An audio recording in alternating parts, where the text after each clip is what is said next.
नमस्कार, मैं डॉक्टर राकेश कुमार शर्मा, सहायक आचार्य अर्थशास्त्र। आज हम बीए तृतीय वर्ष अर्थशास्त्र का फर्स्ट पेपर समष्टि आर्थिक सिद्धांत का जो थर्ड लेसन है राष्ट्रीय आय, इसकी मूलभूत अवधारणाएं, माप, मौद्रिक और वास्तविक समग्र चल राशियों, इनके बाद इसके मापने की विधियों का अध्ययन करेंगे। राष्ट्रीय आय की मापने की विधियां। उससे पहले मैं आपको बताऊं, राष्ट्रीय आय के 3 प्रमुख अवधारणाएं हैं। नंबर 1 जीएनपी, जीएनआई और जीएनई। जीएनपी सकल राष्ट्रीय उत्पाद, जीएनआई सकल राष्ट्रीय आय और जीएनई सकल राष्ट्रीय व्यय। तो जीएनपी जो सकल राष्ट्रीय उत्पाद है, इसकी परिभाषा है किसी देश में एक वर्ष की अवधि में उत्पादित समस्त अंतिम वस्तुओं व सेवाओं के बाजार मूल्य का कुल योग सकल राष्ट्रीय उत्पत्ति कहलाता है। यानी कि एक वर्ष की अवधि में वस्तुओं और सेवाओं के लिए जो उत्पादन मूल्य है, जो उत्पादित किया जाता है, उनका बाजार योग सकल राष्ट्रीय उत्पाद या ग्रॉस नेशनल प्रोडक्ट कहलाता है। नंबर 2, जीएनपी में इसमें अंतिम वस्तुओं और सेवाओं के बाजार मूल्य को जोड़ा जाता है। इसमें सार्वजनिक और निजी क्षेत्र में उत्पादित वस्तुओं और सेवाओं का मूल्य जोड़ा जाता है। इसमें विदेशों से प्राप्त आय, शुद्ध साधन आय सम्मिलित रहती है। जीएनपी में अप्रत्यक्ष करों को भी सम्मिलित किया जाता है। जीएनपी में केवल अंतिम वस्तुओं और सेवाओं के बाजार मूल्य का ही योग शामिल किया जाता है। इसमें केवल आर्थिक क्रियाओं का मूल्य ही जोड़ा जाता है। सकल राष्ट्रीय उत्पाद में ध्यान देने वाली बात है कि इसमें केवल आर्थिक क्रियाओं का मूल्य जोड़ा जाता है, अनार्थिक क्रियाओं का मूल्य इसमें शामिल नहीं किया जाता है। जैसे कि एक व्यक्ति द्वारा खेतों में सब्जियां उगा करके बाजार में बेचा जा रहा है, तो सकल राष्ट्रीय उत्पाद में शामिल होंगी। जबकि एक गृहिणी द्वारा अपने गार्डन में सब्जियां उगा करके घर में काम में ली जा रही हैं, तो वो सकल राष्ट्रीय उत्पादन में सम्मिलित नहीं होगी। इसी प्रकार जब एक अध्यापक द्वारा स्कूल में या ट्यूशन पे या कोचिंग संस्थान में छात्रों को पढ़ाया जाता है, तो सकल राष्ट्रीय उत्पाद में मजदूरी के रूप में शामिल किया जाएगा। जबकि उसी टीचर द्वारा घर पर अगर अपने बच्चों को पढ़ाया जाता है, तो वो सकल राष्ट्रीय उत्पाद में शामिल नहीं होगा। इसका एक एग्जाम्पल और अपन लें तो एक व्यक्ति द्वारा यदि कारखाने पर या मशीनरी स्टोर पर अगर किसी गाड़ी की सर्विस की जाती है, तो सकल राष्ट्रीय उत्पाद का भाग होगी। जबकि उसी व्यक्ति द्वारा घर में यदि अपनी कार की वॉशिंग की जाती है, तो वो सकल राष्ट्रीय उत्पाद में शामिल नहीं होगी। इस प्रकार सकल राष्ट्रीय उत्पाद में केवल आर्थिक क्रियाओं के मूल्य को ही जोड़ा जाता है, उन्हीं क्रियाओं का मूल्य को जोड़ा जाता है जिनकी कीमत होती है, और एक वर्ष के दौरान उत्पादित वस्तुओं और सेवाओं को इसमें शामिल किया जाता है। इसके अंतर्गत इस जीएनपी की गणना हमेशा मुद्रा के रूप में की जाती है। हस्तांतरण आय, पूंजीगत लाभ एवं हानियाँ, अवैधानिक गतिविधियों से अर्जित आयों को राष्ट्रीय आय में शामिल नहीं किया जाता है।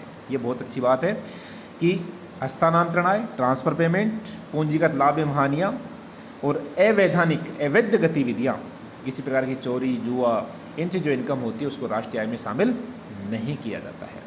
नंबर 2 जीएनआई, उत्पादन के विभिन्न साधनों को एक वर्ष के दौरान उत्पादन कार्य करने हेतु जो प्रतिफल, मजदूरी, लगान, ब्याज और लाभ के रूप में मिलता है, उन सब का योग सकल राष्ट्रीय आय कहलाता है। यानी कि प्रोडक्शन, इनकम उत्पादन के साधन जब काम पे लगते हैं तो उत्पादन होता है, और उन साधनों को जो प्रतिफल दिया जाता है वो इनकम के रूप में होता है। और इसी से मिलता जुलता तीसरा है एक्सपेंडिचर। जब उत्पादन के साधनों को जो आय होती है वो उत्पादित वस्तुओं और सेवाओं पर जब व्यय करते हैं तो उसे सकल राष्ट्रीय व्यय कहते हैं। तो परिभाषा बनती है, किसी देश में एक वर्ष की अवधि में उत्पादित समस्त अंतिम वस्तुओं और सेवाओं पर किए गए कुल व्यय को सकल राष्ट्रीय व्यय कहते हैं। तो ये व्यय की परिभाषा है, एक्सपेंडिचर।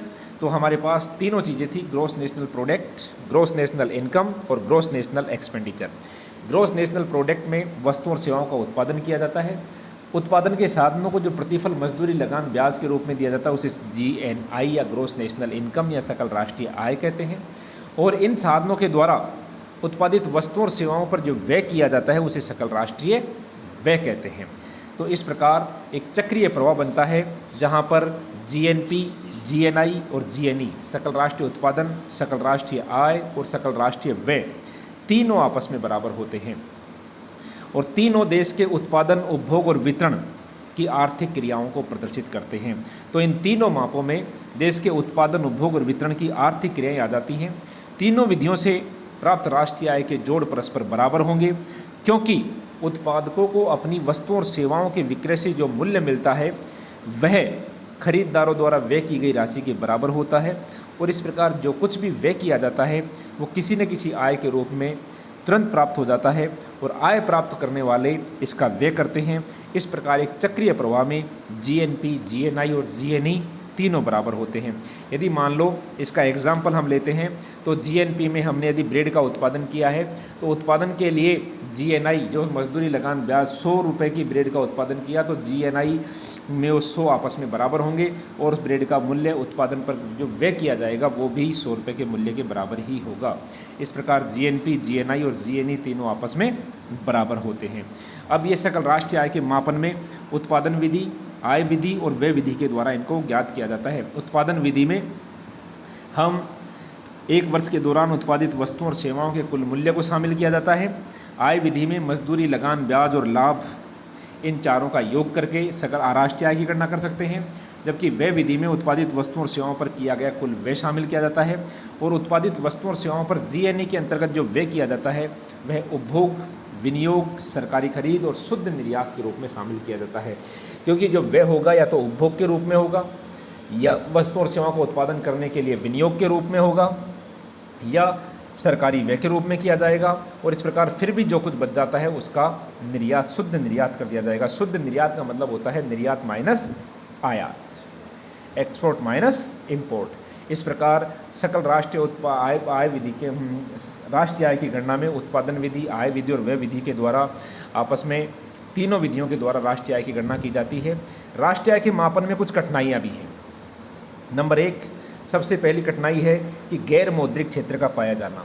कुछ क्षेत्र ऐसे होते हैं जहाँ पर मुद्रा का लेन देन ही नहीं होता, वस्तु विनिमय के आधार पर वस्तुओं का लेन देन कर लिया जाता है, और राष्ट्रीय आय की गणना में वस्तुओं और सेवाओं को सम्मिलित होने का अवसर ही नहीं मिलता है।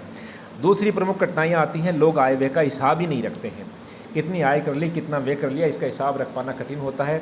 इसलिए राष्ट्रीय आय की गणना करना आय और व्यय के विषय में व्यय के विधि के द्वारा बहुत ही कठिन होता है। तीसरा होता है विकासशील देशों में छोटी इकाइयों की भरमार होती है, जिससे इनकी आय का अनुमान लगाना सुगम नहीं होता, आसान नहीं होता है। इतनी छोटी छोटी इकाइयाँ होती हैं कि इनका राष्ट्रीय उत्पादन में क्या योगदान है, राष्ट्रीय आय में क्या योगदान है, इनकी गणना करना बहुत ही कठिन होता है। और इनकी गणना करते समय हमेशा दोहरी गणना की संभावना बनी रहती है। उत्पादन में मध्यवर्ती वस्तुओं के मूल्य को भी शामिल कर लिया जाता है, और राष्ट्रीय आय की गणना सही होने की बजाय गलत होना या भ्रमपूर्ण होना संभव हो जाता है। और मूल्य ह्रास की गणना करना कठिन होता है। यह भी एक इसकी राष्ट्रीय आय के मापन में बड़ी कठिनाई है कि मूल्य ह्रास की गणना करना कठिन है। मूल्य ह्रास को किस प्रकार से गणना की जाए, कितनी पूंजीगत वस्तुओं का कितना मूल्य ह्रास हुआ, इसकी गणना करना बहुत कठिन है। इस प्रकार राष्ट्रीय आय की गणना करना आसान नहीं है, फिर भी राष्ट्रीय आय की गणना करना देश की प्रगति के लिए और विकास के लिए बहुत आवश्यक है। आर्थिक नियोजन के लिए राष्ट्रीय आय की गणना करना बहुत आवश्यक है। इससे अर्थव्यवस्था के ढांचे का ज्ञान हो जाता है, अर्थव्यवस्था में परिवर्तन के रूप का ज्ञान हो जाता है, विभिन्न प्रकार के सामाजिक आर्थिक दोषों को दूर करने में सहायक होती है, वितरण व्यवस्था का अध्ययन आसानी से हो जाता है। राष्ट्रीय आय की गणना करने से जीवन स्तर की जानकारी मिल जाती है, क्षेत्रीय वितरण की असमानताएं दूर करने में सहायक होती है। इस प्रकार राष्ट्रीय आय की गणना करना कठिन है, लेकिन राष्ट्रीय आय देश के विकास के लिए और देश के विकास को और अधिक सुगम बनाने के लिए राष्ट्रीय आय की गणना करना बहुत आवश्यक है। इस प्रकार राष्ट्रीय आय की गणना करने से देश के आर्थिक विकास में मदद मिलती है, और ये राष्ट्रीय आय था। इसके बाद शायद आगे का लेसन नेक्स्ट स्लाइड्स में पढ़ेंगे। धन्यवाद।